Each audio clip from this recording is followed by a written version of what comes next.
Halo, balik lagi sama aku Aisyah di episode 1 tentang pengenalan logaritma gitu. Jadi di episode ini aku akan kenalin kepada kalian tentang apa sih manfaat dari kita menggunakan logaritma, kegunaannya apa aja, siapa pembuatnya dan sejarah awalnya tuh gimana sih kak ada logaritma gitu. Dan di video ini, di video-video selanjutnya aku akan ngebutin tentang tutorial cara menggunakan logaritma itu sendiri. Mungkin bagi teman-teman yang belum tahu gitu kan. Jadi di episode 1 ini langsung aja aku kenalin apa itu logaritma gitu, oke? Pengenalan logaritma. Jadi awal logaritma itu dibuat oleh seseorang atau bapak yang namanya Devin Cook gitu. Pada tahun 2014. Jadi bapak Devin Cook itu ngembangin sebuah aplikasi atau software yang namanya itu logaritma untuk mempermudah para programmer ini tuh untuk bisa melihat alur pemecahan masalahnya gitu pada tahun 2014 gitu. Nanti yang disebut logaritma itu apa sih ya nanti ya. Nah ini apa itu logaritma? Jadi kalau dari penjelasannya di sini itu logaritma adalah perangkat lunak berbasis flowchart yang digunakan untuk membuat dan menjalankan algoritma secara visual. Dengan logaritma, pengguna dapat merancang diagram alur flowchart yang mempresentasikan logika pemrograman sebelum menulis kode dalam bahasa pemrograman seperti Python, C atau Java. Kalau di pengertiannya ini kan panjang banget ya. Mungkin aku bisa mempersingkasnya atau merangkum atau mempersimpel pengertian ini. Jadi kalau dalam bahasa aku sendiri, logaritma itu sebuah software yang dibuat untuk programmer-programmer itu dapat melihat alur bagan penyelesaian masalahnya atau algoritmanya itu bisa dilihat gitu. Kalau kita itu ngoding secara langsung di bahasa pemrograman, contohnya Python gitu ya, kita kan nulisin hmm, nulisin baris-baris nulisin beres-beres kode gitu kan. Dan kalau misalkan ada pesan error atau apapun itu bakal susah untuk debugging karena biasanya kalau beres-beres kode itu kita nggak tahu yang error itu yang mana gitu kan. Dan juga kalau misalkan ada pesan errornya itu kayak ini pesan error apaan sih, kok nggak jelas gini. Nah kalau di Flowgo itu nanti ada pesan error yang simple dan mudah dimengerti gitu. Jadi bisa mempermudah kita itu menemukan debugging dan juga memetakan alur langkah-langkah dari penyelesaian suatu masalah itu. Oke, next. Nah, terus kenapa kita harus menggunakan logaritma gitu? Sebenarnya tuh banyak banget kenapa alasan kita harus menggunakan logaritma, tapi aku intinya jadi 3. Yang pertama itu adalah gratis gitu. Jadi pengguna tidak harus bayar langganan atau membeli aplikasi. Jadi kita tuh nggak usah bayar aplikasi atau ngebeli aplikasinya, kita tinggal download, kita tinggal install di device kita, terus kalau udah terpasang kita langsung gunakan itu bisa gitu. Itu yang pertama. Terus yang kedua itu mudah untuk digunakan, itu cocok untuk pemula yang ingin mengetahui langkah penyelesaian program. Jadi buat para programmer pemula yang bingung dengan sintaks-sintaks bahasa pemrograman Python, C, JavaScript, Java dan lain-lain itu belajarnya dari logaritma gitu. Kita tuh biar tahu langkah-langkah penyelesaian masalahnya itu dari mana sampai mana sih gitu. Terus nanti kalau ada error tuh salahnya di mana itu lebih gampang dipetakan di logaritma ini.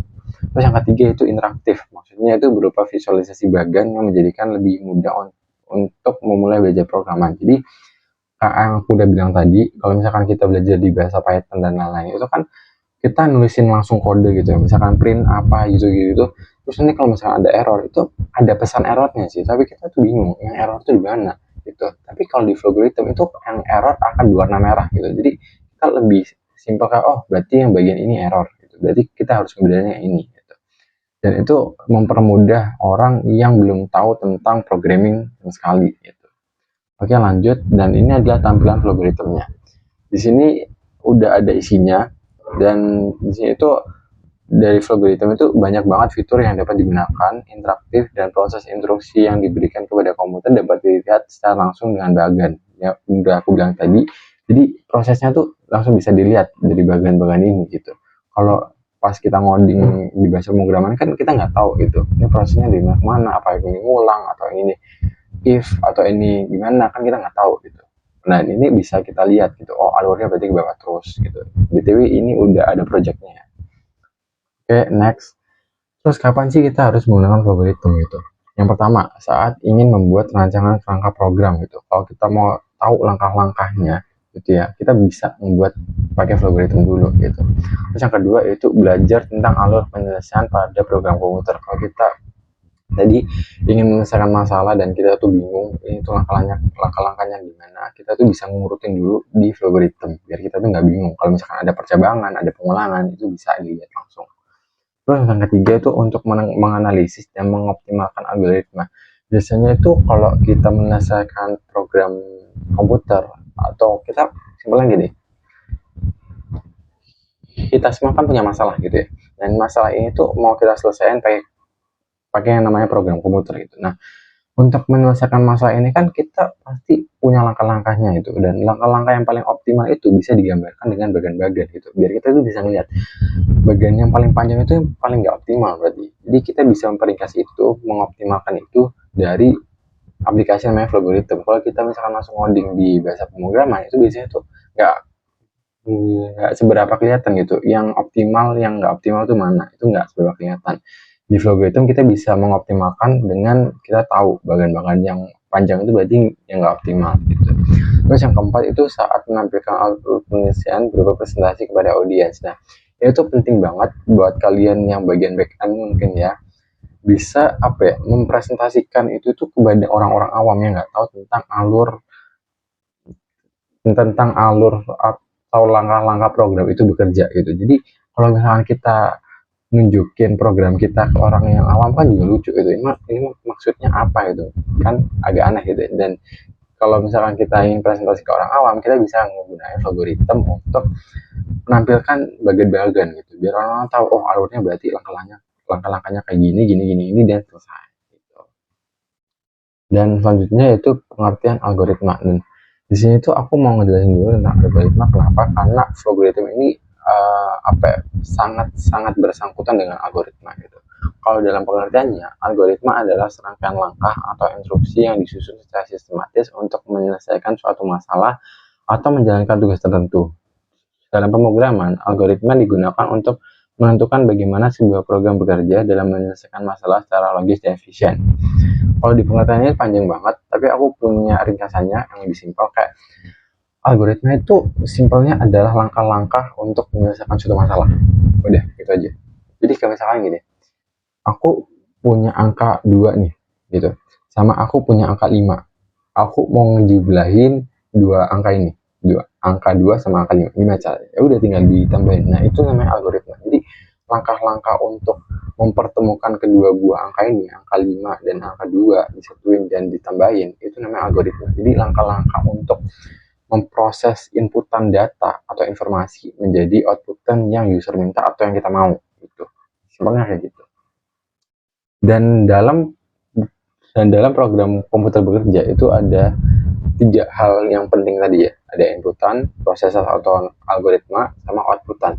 Jadi inputan itu adalah komputer mengambil data atau informasi yang akan diolah. Jadi data apa sih mau diolah oleh komputer gitu. Terus proses pemecahan masalah dilakukan yang biasanya disebut dengan algoritma. Jadi prosesnya itu disebut dengan algoritma gitu. Terus outputnya atau hasil akhir yang sudah diolah oleh program komputer. Jadi kalau misalkan kita mau buat nasi goreng gitu, jadi kita harus punya nasi dulu, harus punya bumbu dulu, harus punya bawang dulu, nanti kita olah, kita masak, kompor pemasakannya ini tadi itu dan disebut dengan algoritma gitu. Jadi langkah-langkahnya itu algoritmanya, habis itu outputnya jadi apa? Jadi nasi goreng, simpelnya kayak gitu. Terus kita langsung masuk aja ke contoh soalnya. Kalau misalkan kita punya sebuah masalah yang ingin kita selesaikan, di sini tuh membuat program menghitung luas dan keliling sebuah persegi dengan menggunakan algoritma. Kalau kita udah belajar kan luas sama keliling sebuah persegi itu kan dihitungnya pakai, kalau luas ya itu sisi ke sisi. Kalau kelilingnya itu kan 4 kali sisi. Ya udah masukin aja ke algoritmnya, harusnya jadi gitu. Dan penyelesaian soalnya kita harus tahu dulu sisi perseginya berapa, proses satunya kita hitung dulu luas persegi dengan sisi ke sisi, proses 2-nya kita hitung kelilingnya, terus keluarin outputnya keliling. Dan ini hasil di algoritmnya gitu. Ini jangan bingung dulu sama yang main dan end. Pokoknya kita mau ngambil inputan dulu, datanya itu dari user. Inputan sisinya berapa, terus kita hitung luasnya dan masukin ke variabel luas, terus habis itu kita hitung kelilingnya dan masukin ke variabel keliling, dan kita keluarin luas sama kelilingnya. Sesimpel itu. Makanya mudah gitu kan. Dan ini adalah kalau kalian mau baca-baca tentang dokumentasinya di website di website sumbernya itu vlogorithm.org indeks HTML gitu. Ini lengkap banget tentang dokumentasi. Kalau kalian mau ngedownload, kalian mau cari source dan lain-lain, itu website resmi dari Vlogorithm sendiri.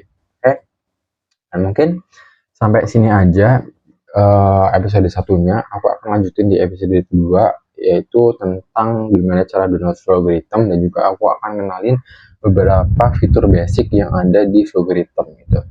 Dan mungkin di video-video selanjutnya aku akan ngebahas detail banget tentang Vlogorithm sendiri. Jadi saksikan aja di video-video berikutnya.